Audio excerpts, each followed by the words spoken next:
নমস্কার প্রিয় দর্শক বন্ধু, আজকে নতুন পর্বে তোমাদের সবাইকে স্বাগত জানাই। ভীষণ উপকারী একটা ফল হচ্ছে জাম। এই জাম খেলে আমাদের শরীরের অনেক রকম উপকার দেয়। তো অনেকেই জাম খাওয়াটা পছন্দ করে না, কারণ জামটা একটু কষ টাইপের হয় আর ভেতরে থাকে অনেক বড় আঁটি। এই জন্য জাম খেতে অনেকেই পছন্দ করেন না। তবে জামটা খেতে কিন্তু ভীষণ ভালো, মিষ্টি মিষ্টি খেতে কিন্তু দারুণ লাগে। তো সেই জাম দিয়ে আজকে আমি তোমাদের সামনে একটা দারুণ মজাদার ডেজার্ট রেসিপি তৈরি করতে চলেছি। এইভাবে তোমরাও যদি এই রেসিপিটা বানিয়ে খাও, দেখবে ছোট থেকে বড় প্রত্যেকেই এই রেসিপিটা ভীষণ পছন্দ করবে। এই রেসিপিটা বানানোর জন্য প্রথম উপকরণ লাগবে জাম। এখানে আমি 300 গ্রাম মতন জাম নিয়ে নিয়েছি। এখন আমি গ্যাস অন করে দিয়ে গ্যাসের ওপর বসিয়ে দিলাম একটা কড়াই, আর তার ভেতর দিয়ে দিচ্ছি 500 ml গরুর দুধ।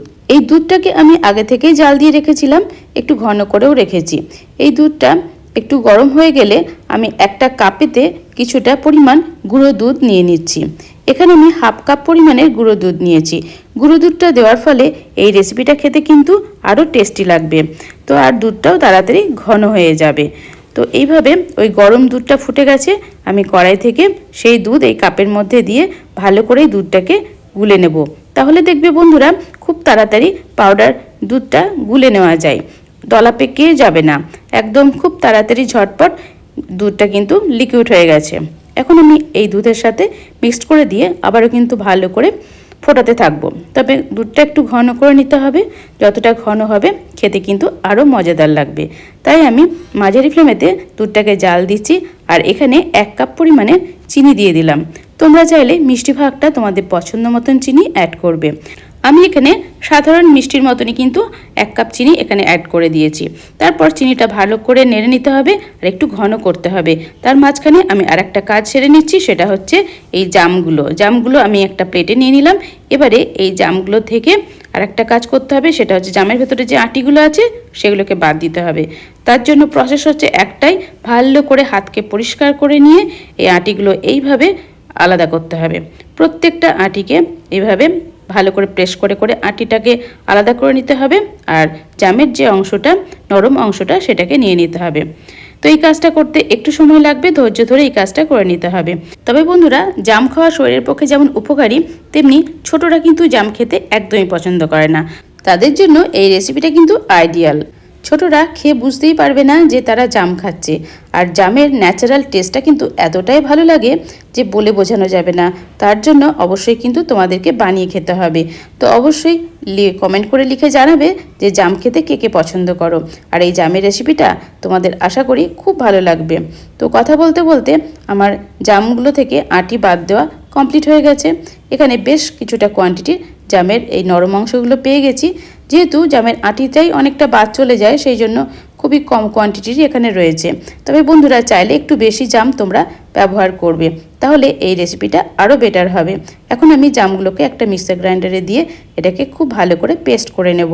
একদম মিহি পেস্ট করে নিতে হবে, তাহলে এই রেসিপিটা বানাতে সুবিধে হবে আর খেতেও টেস্টি হবে। মুখে একটুও দানা পড়বে না, একদম মিলিয়ে যাবে খাওয়ার সময়। তো এই পেস্টটা আমার একদম রেডি হয়ে গেছে। এখন আমি একটা পাত্রে এটাকে ট্রান্সফার করে নেব। তবে এই যে পেস্টটা আমি পেয়েছি, এটা একটু ভালো করে ছেঁকে নিতে হবে। তার জন্য আমি একটা ছাঁকনির উপর দিয়ে দিলাম, তারপর চামচ দিয়ে আস্তে আস্তে এইভাবে ছেঁকে নেব। তবে এই পেস্টটা কিন্তু যদি তোমরা কাপড়ে ছাঁকতে যাও, সেক্ষেত্রে কিন্তু রসটা শুধু বেরোবে, এর মাড়িটা আসবে না। সেই জন্য স্ট্রেনারের সাহায্যে এইভাবে প্রেস করে করে পুরো নরম অংশ এই জামের এটাকে বের করে নিতে হবে। তো দেখতেই পাচ্ছ বন্ধুরা, সমস্ত অংশটাই কিন্তু আমি পেয়ে যাচ্ছি, আর অল্প সামান্য একটু অংশ বাদ যাচ্ছে। তো যেটা খোসার অংশ ছিল সেইটুকুনি কিন্তু বাদ যায়। জামটা ছেঁকে নেওয়া কমপ্লিট হয়ে গেছে। এখন আমি একটা বাটিতে এটাকে ট্রান্সফার করে নেব। জামের নরম অংশটা আমি এখন রেখে দিলাম। এবারে আরেকটা কাজ বাকি আছে, সেটা আমি সেরে নিচ্ছি। সেটা হচ্ছে একটা বাটি নিয়ে নিলাম, বাটির মধ্যে নিয়ে নিচ্ছি agar agar powder. Agar agar powder এখানে 1 চামচ পরিমাণের আমি নিয়ে নিলাম। আগার আগার পাউডারটা 1 চামচ পরিমাণের নেওয়ার পর এখানে কিন্তু গরম জল ব্যবহার করা যাবে না, নর্মাল টেম্পারেচারের জল এখানে দিতে হবে। তাই আমি 2 চামচ পরিমাণের নর্মাল টেম্পারেচারের জল দিয়ে দিলাম। তারপরে আগার আগার পাউডারটাকে জলের সাথে খুব ভালো করে মিশিয়ে নিলাম। ভালো করে মিশে যাওয়ার পর আমি এবার এটাকে দিয়ে দেব দুধের ভেতর। তো দুধটা আগে থেকে আমি ভালো করে ফুটিয়ে নিয়েছি, তো আবারও খুব ভালো করে একটু ঘন করেও নিলাম। তারপর আগার আগার পাউডারটা দেওয়ার সাথে সাথেই কিন্তু এরকমভাবে নাড়তে হবে, তা নাহলে কিন্তু দলা পেকে যাবে। তো আস্তে আস্তে আমি এইভাবে দুধটা নেড়ে দিচ্ছি। দুধের ঘনত্বটা কিন্তু অনেকটাই হয়ে গেছে, তোমরা দেখেও বুঝতে পারছো অনেকটা কিন্তু কমেও গেছে দুধটা। আগার আগার পাউডারটা দিয়ে দিলাম। এবারে আমি গ্যাসের ফ্লেমকে অফ করে দিলাম, হালকা একটু হিটটাকে বসতে দেব। তারপর আমি এই জামের পেস্টটা এর ভেতরে দিয়ে দিচ্ছি।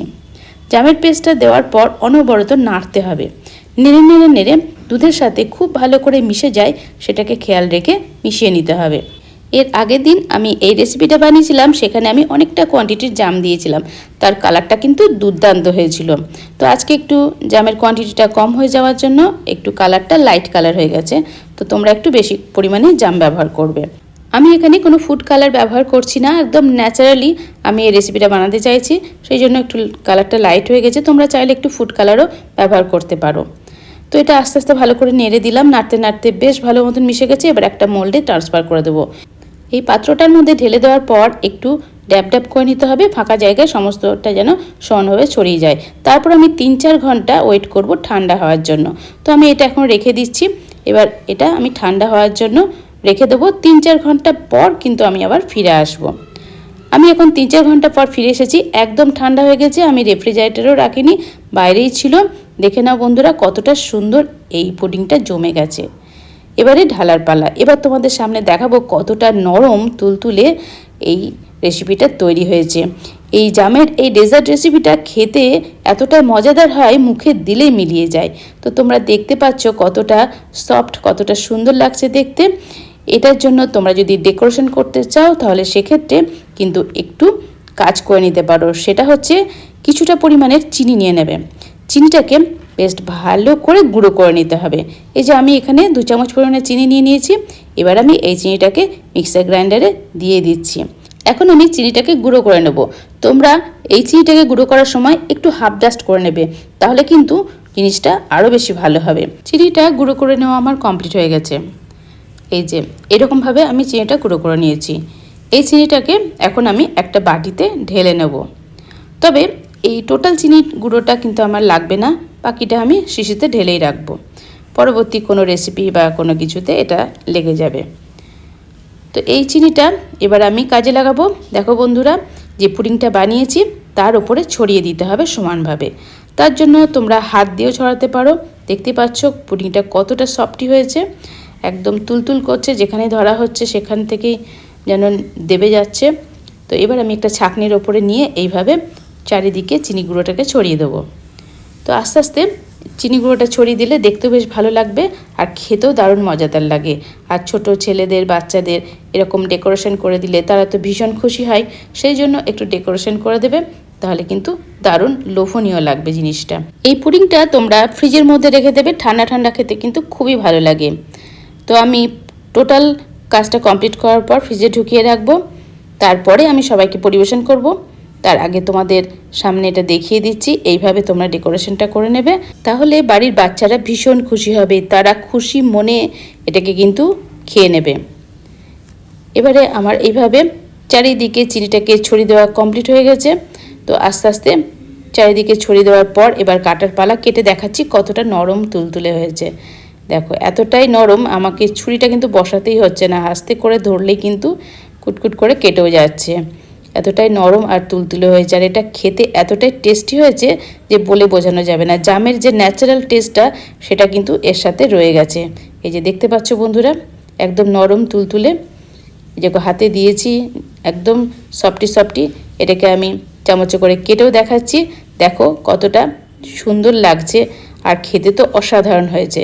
যদি আজকের ভিডিওটা তোমাদের ভালো লেগে থাকে তাহলে অবশ্যই তোমাদের ফ্রেন্ড অ্যান্ড ফ্যামিলির সাথে অনেক অনেক শেয়ার করার অনুরোধ রইল।